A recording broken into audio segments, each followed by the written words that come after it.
আমি জানি না কিভাবে ডাকলে আমার ডাকে সাড়া দিবেন। আমি জানি না কিভাবে চাইলে আমার চাওয়া পূরণ করবেন। আমি জানি না কিভাবে হাত উঠালে আমার হাত ভরে দিবেন। আমি জানি না কিভাবে দোয়া করলে আমার দোয়া কবুল করবেন। কিন্তু আপনি তো আপনার গুনাহগার বান্দার অন্তরের খবর জানেন। ইয়া রব, আপনি তো অন্তরটাই দেখেন এবং আপনিই তো বলেছেন, তোমরা আমাকে ডাকো, আমি তোমাদের ডাকে সাড়া দিব। তোমরা আমার কাছে চাও, আমি তোমাদের চাওয়া পূরণ করব।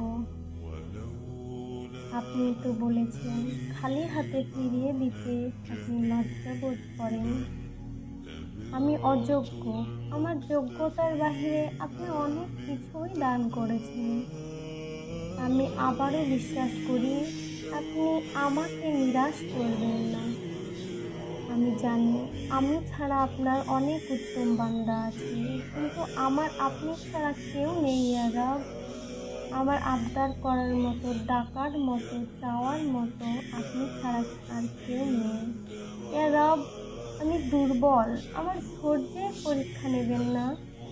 আমি তার উপযুক্ত নই, আমার জন্য পরীক্ষা সহজ করে দিন।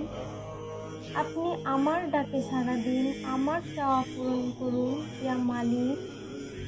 আমার খালি হাত আপনার রহমত দিয়ে পরিপূর্ণ করে দিন। এভাবেও দোয়া করা যায়, দোয়া ইবাদতের মূল। যতক্ষণ না চাওয়া জিনিস পাওয়া যায় ততক্ষণ দোয়া করে যান। আশা রাখুন আল্লাহ কখনোই তার বান্দাকে নিরাশ করেন না।